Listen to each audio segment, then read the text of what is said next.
आज की कहानी है अनोखा प्रेमी। पटना सुपर बाजार की सीढ़ियाँ उतरते हुए संगीता ने रूपा को देखा तो चौंक पड़ी। 1 मिनट के लिए संगीता गुस्से से लाल पीली हो गई। रूपा ने पास आकर कहा, अरे संगीता जी, आप कैसी हैं? संगीता खामोश रही तो रूपा ने आगे कहा, मैं जानती हूँ आप मुझसे बहुत नाराज़ होंगी।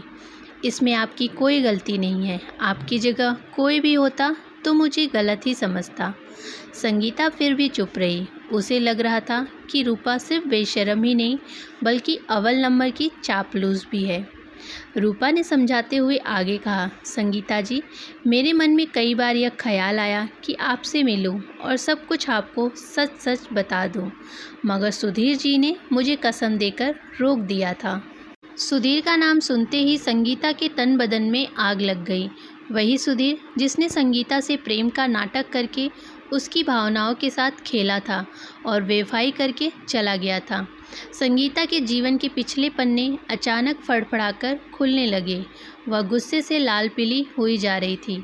रूपा संगीता का हाथ पकड़कर नीचे रेस्टोरेंट में ले गई। आइए कॉफ़ी पीते हैं और बातें भी करेंगे। न चाहते हुए भी संगीता रूपा के साथ चल दी। रूपा ने कॉफ़ी का ऑर्डर दिया। संगीता अपने अतीत में खो गई। लगभग 10 साल पहले की बात है। पटना शहर में उन दिनों आज जैसा आधुनिक नहीं था। रवि प्रसाद का परिवार एक मध्यवर्गीय परिवार था। वे पटना हाई स्कूल में मास्टर थे। 2 बेटियां संगीता और मीना, बस यही छोटा सा परिवार था। संगीता बीए पास करते ही माँ ने उसकी शादी की जिद पकड़ ली।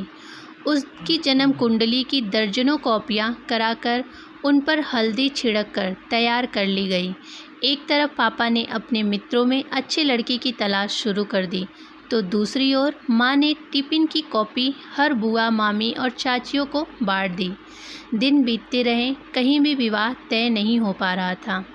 माँ को परेशान देखकर एक दिन गोरखपुर वाली बुआ ने साफ साफ कह दिया, देखो छोटी भाभी, मैंने तो संगीता के लिए गोरखपुर में सारी कोशिशें करके देख ली, पर जो भी सुनता है कि रंग थोड़ा दबा हुआ है, बस नाक और भौं सिकोड़ लेता है।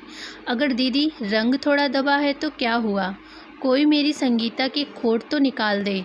माँ बोल उठी, हम जानते नहीं हैं क्या छोटी भाभी, पर जब ये लोग लड़के वाले बन जाते हैं तब न जाने कौन सा चश्मा लगा के 13 खोट और 26 कमियां निकालने लगते हैं। माँ और बुआ का अपना अपना राग दिन भर चलता रहता था। इसके बाद तो हर साल लगन आते ही माँ मीनू से टिफ़िन उतरवाने और उस पर हल्दी छिड़क कर आदान प्रदान करने में लग जाती और लगन समाप्त होते ही निराश होकर बैठ जाती। अगले साल जब फिर से नया टिफ़िन तैयार होता तब उसमें संगीता की उम्र 1 साल बढ़ा दी जाती।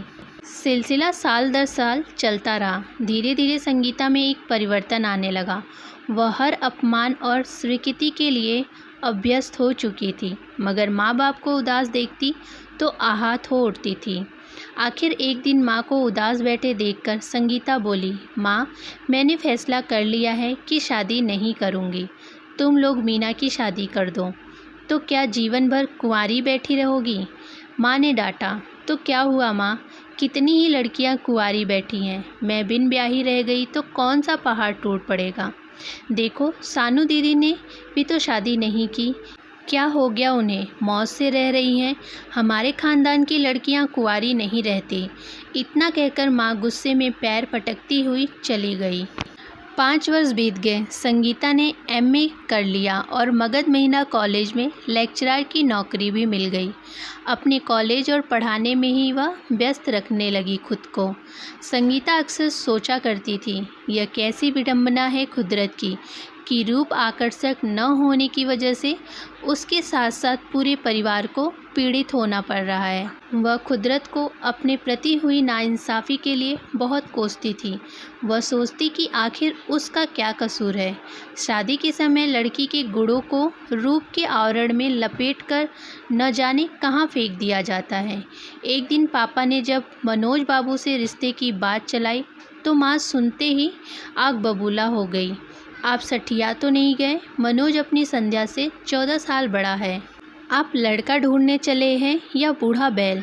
पापा ने मनोज बाबू की नौकरी, अच्छा घराना और भी कई चीज़ों का वास्ता देकर माँ को समझाना चाहा, मगर माँ टस से मस नहीं हुई।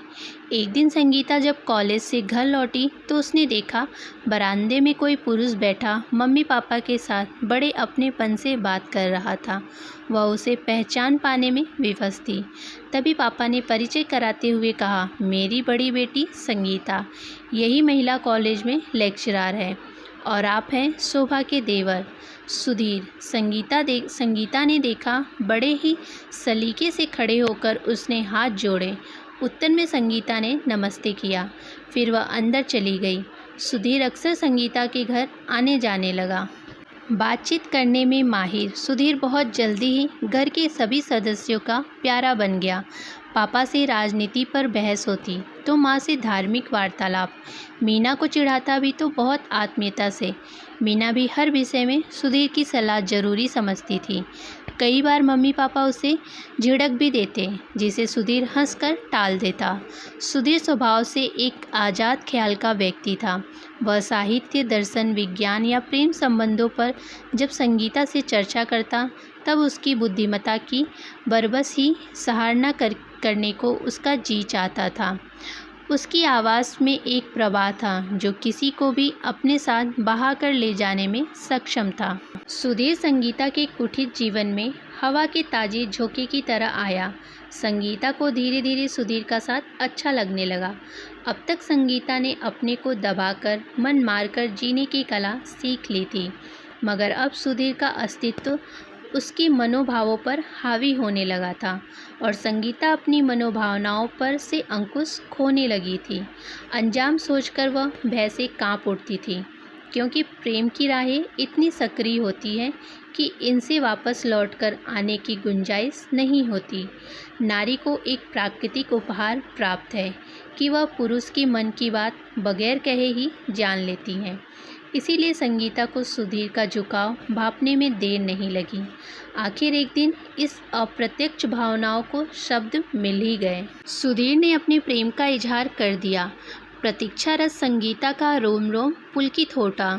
संगीता में उल्लेखनीय परिवर्तन आने लगा। अपने हृदय के जिस कोने को अब तक वह टटोलने से डरती थी, उसे अब उधेल उधेल कर निकालने को इच्छुक हो उठी थी। संगीता हमेशा सुधीर की ही यादों में खोई रहती।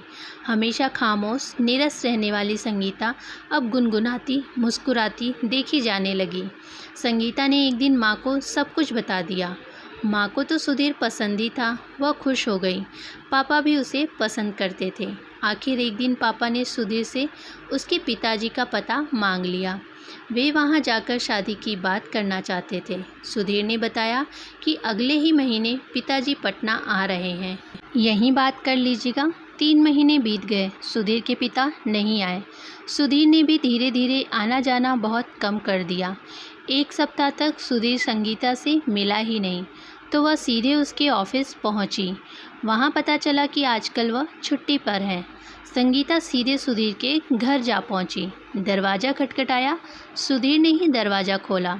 अरे संगीता, तुम आओ, अंदर आओ। यह क्या मजाक है सुधीर, तुम 1 सप्ताह से मिले भी नहीं। और संगीता गुस्से में कुछ और कहती कि उसके सामने बालकनी में एक लड़की को खड़ा देखा तो अचानक वह चुप हो गई। सुधीर ने चौंकते हुए कहा, अरे मैं परिचय कराना तो भूल ही गया। आप संगीता हैं और मेरी फैमिली फ्रेंड, और आप हैं रूपा, मेरी गर्लफ्रेंड। इससे पहले कि संगीता कुछ पूछती, सुधीर ने थोड़ा झेपते हुए कहा, बहुत जल्दी ही रूपा मिसेस रूपा बनने वाली हैं। अरे रूपा, संगीता को चाय नहीं पिलाओगी?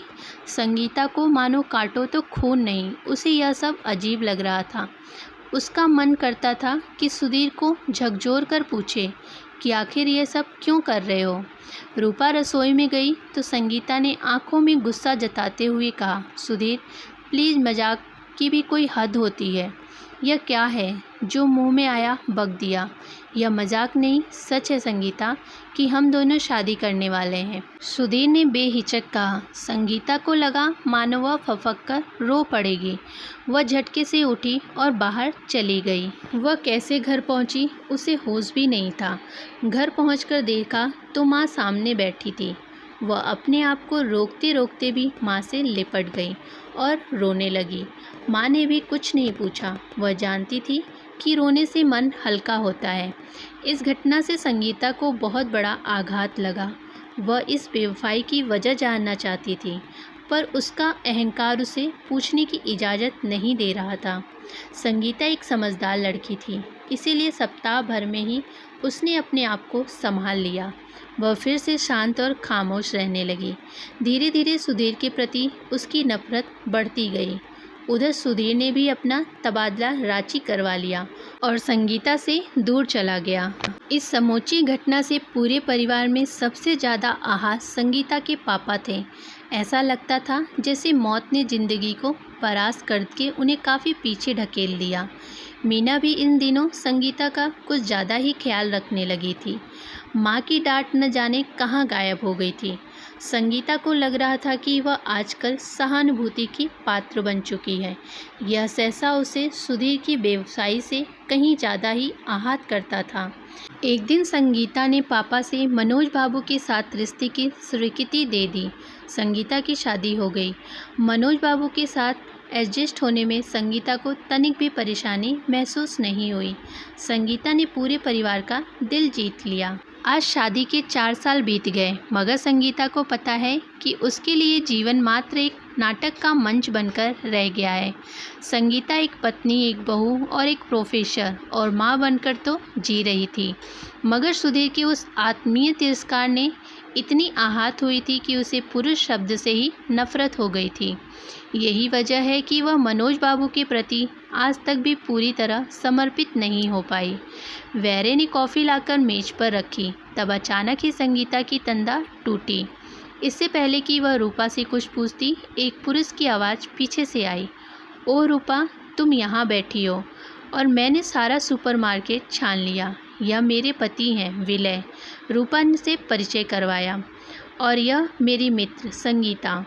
बड़े सलीके से अभिवादन करता हुआ विलय बोला, अच्छा आप लोग बैठो, मैं सामान की पैकिंग करवा कर आता हूँ, और सामने वाली दुकान पर चला गया।